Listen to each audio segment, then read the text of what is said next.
Despite the legendary hype, the Klon never really worked for me until I found a new way to use it that allowed me to go from Gilmour to Van Halen style tones with my toggle switch. This even works with $30 clones. In this video, I'll share the 3 concepts that unlocked this for me so you can try it for yourselves.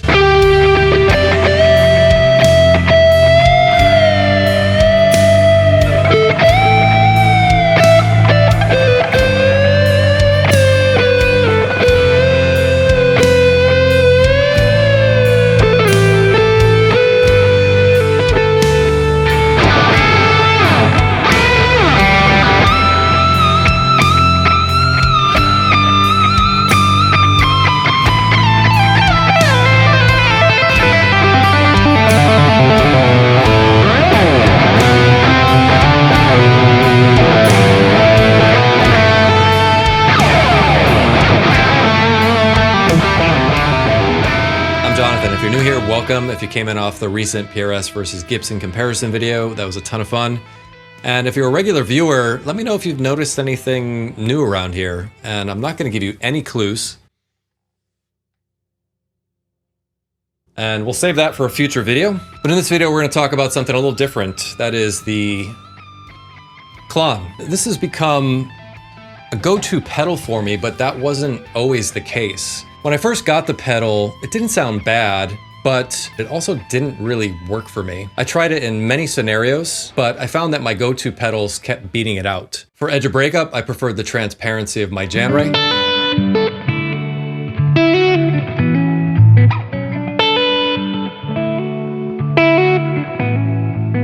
As a mid-boost, I preferred the upper bite of the Soul Driven over the honkiness of the Klon.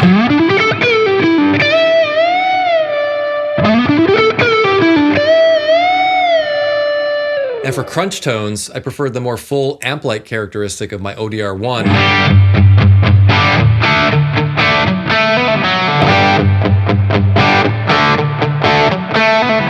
And so I shelved it, and it remained that way for a long time until I realized I hadn't tried the pedal in a high gain scenario, and it turns out it's a really awesome high octane gain stage. And so in this video, I'll show you how to unlock that sound by applying 3 concepts. And none of these concepts are novel in and of themselves, but when you combine them in the right way, I think you can really unlock something unique and special out of this pedal. And you can achieve this with any Klon style pedal, and I'll demo that at the end of the video with a $30 clone. So let's get into it.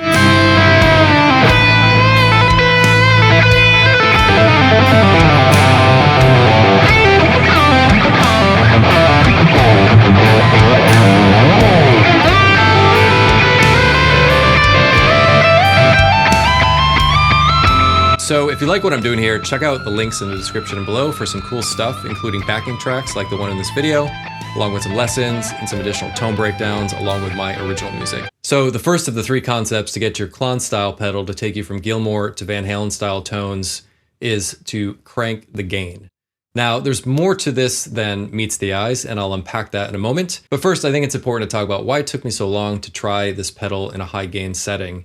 And there's a couple of reasons. The first one is this pedal has a strong reputation for being a clean boost. So that just got in my head that that's how I'm supposed to use the pedal. And the second reason is that sometimes as players, we can tend to avoid extreme settings out of fear of using the pedal wrong, so to speak. And sometimes you read that it's bad to get all your gain from pedals, but I think if it sounds good, it is good, and the Klon certainly sounds good in high gain settings. And there's a couple of reasons for that based on how the Klon was designed. The first reason is that the Klon passes direct signal through alongside the distorted signal. And that ratio of direct signal and distortion signal changes as you increase the gain. In lower gain settings, nearly 100% of the direct signal passes through. As you increase the gain, less and less. In extreme gain settings, as little as 10% of the direct signal passes through. And that really changes the way the pedal sounds and the way it feels under your fingers. And the second reason is rather ironic in that the rare germanium diodes that are part of the lore of this pedal don't activate until you're in the higher gain settings. Josh Scott from JHS Pedals talks a lot about this. And so if you want to get the sound of those magical diodes, you got to explore the higher gain settings of this pedal. And so let's do that. I'll start with a clean sound with my 2-Rock Bloomfield drive. Then I'll kick the Klon on in a lower gain setting. And I'll progressively increase the gain until it's maxed out, and let's listen for how the tonal characteristics of the pedal change.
So as I was turning up that gain, I could definitely hear less direct signal coming through, and for me, that was making the pedal much more pleasing. I tend not to prefer hearing the direct signal come through in my drives. I'm sure that works for other people or might work in other contexts, but for me, it's just a personal preference. And the second benefit of turning the gain up, I heard a really distinct harmonic richness that was pleasing to my ears. And by the time I got into high gain territory, I was really starting to vibe with that sound. However, the pedal hasn't won me over yet. That sound, for me, is a little bit in no man's land. It's a little too gainy for the more nuanced stuff that I like to play, and it doesn't have quite enough gain for the more hard rock lead styles that I like to play. So that leads to the second concept. The solution for me was to stack the Klon with another light drive pedal. There's a couple of reasons for doing this. The first benefit, of course, is by stacking it, we're adding a second gain stage, getting more saturation, more sustain. The second benefit is to balance out and smooth over the frequency response of the Klon, which for me is lacking a little bit of low end and has a certain honkiness in the mid-range. And so by stacking it with another light overdrive, one that's more flat or neutral sounding or even a little scoop sounding, can really complement the frequency response of the Klon and smooth it out and make it a little more balanced. So let's check out what that sounds like. I'll start with the Klon kicked on in high gain mode, then I'll stack it with a light overdrive. I'm using my personal favorite, which is a Vemoram Janray, but any overdrive that has a fairly neutral characteristic I think would work really well in this context.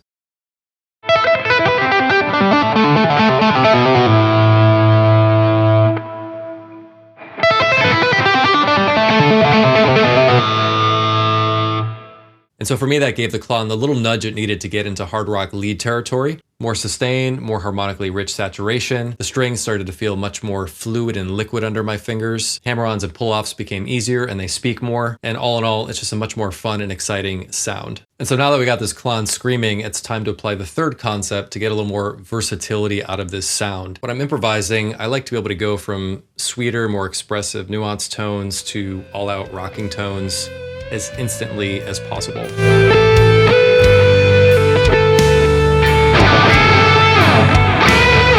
And what I notice is the Klon in this setup responds very well to the controls on your guitar, specifically rolling back the volumes. For that searing lead tone, I'm using the bridge pickup with the volume and tone all the way up.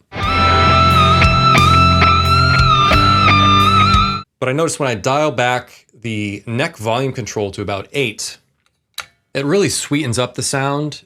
It lowers some of the gain, but it retains all of that harmonic richness that I find very expressive. And for me, that's a very useful sound when I'm channeling more of my David Gilmour roots in my playing.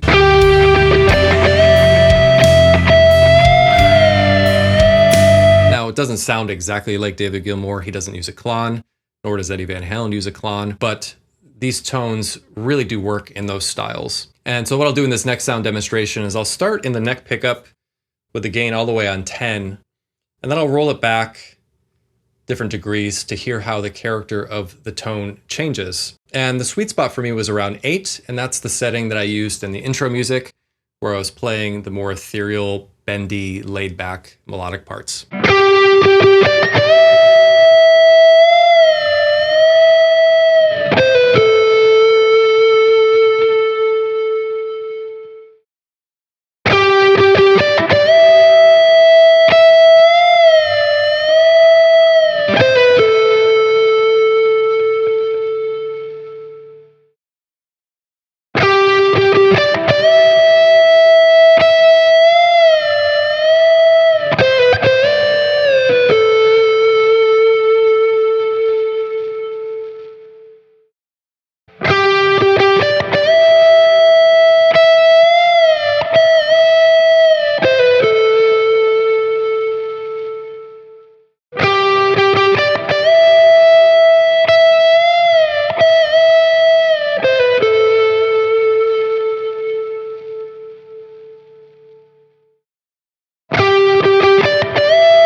Another reason why the Klon works so well in this context is the treble control. If you find that your neck pickup ends up sounding a little too muddy when you roll it back, you can compensate for that by increasing the treble on the Klon.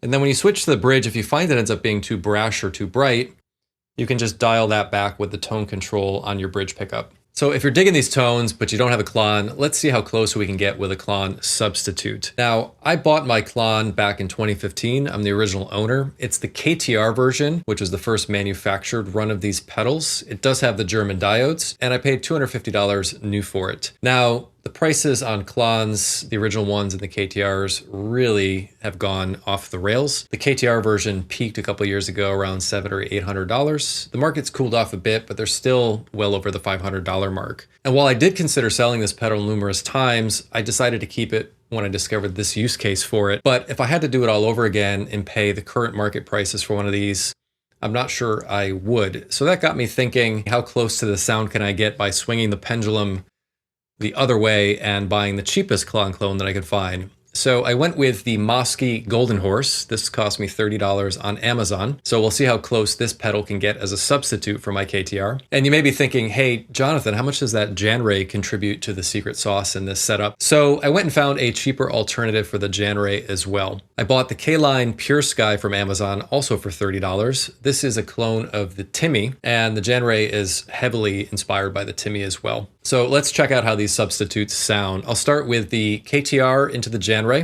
then I'll substitute in the Golden Horse for the KTR, and then lastly, I'll sub in the Pure Sky for the Jan Ray. And so I'll perform the opening solo over the backing track using all three pedal combinations to see how close the substitutes get in the context of a mix.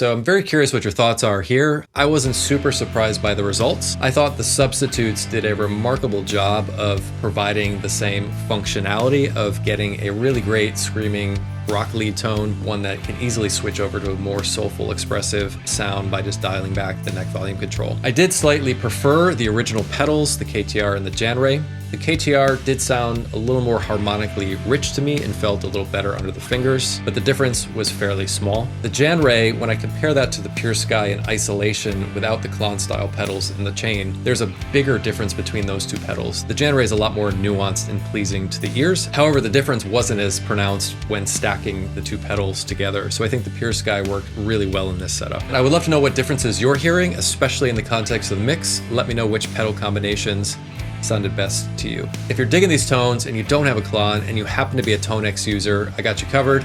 I've done Tonex captures of the tones in this video, including the Klon into the Jan Ray and both the Klon and Jan Ray standalone. So if you're interested in that, check out the links in the description below. And if you want to go deeper into some of my tones and learn some of my licks, check out my Patreon linked below. Thank you to the early supporters that have joined up. I'm really excited and looking forward to growing that community. So it was a long road finding a use case for the Klon. I'm glad I hung on to it for as long as I did. By cranking that gain knob, stacking it with a neutral drive, and rolling back that neck volume, I'm able to go from a searing lead tone to a more expressive, soulful sound that allows me to channel my EVH and David Gilmour roots with the flick of a toggle switch. And so I hope this inspires you to unlock some new fun tones out of your Klon style pedals. I hope you have fun trying this out. Let me know what results you get. And I'd also love to hear from you if you have any other unique ways that you use your clone. I would love to try that out. In the meantime, take care and I will see you in the next video.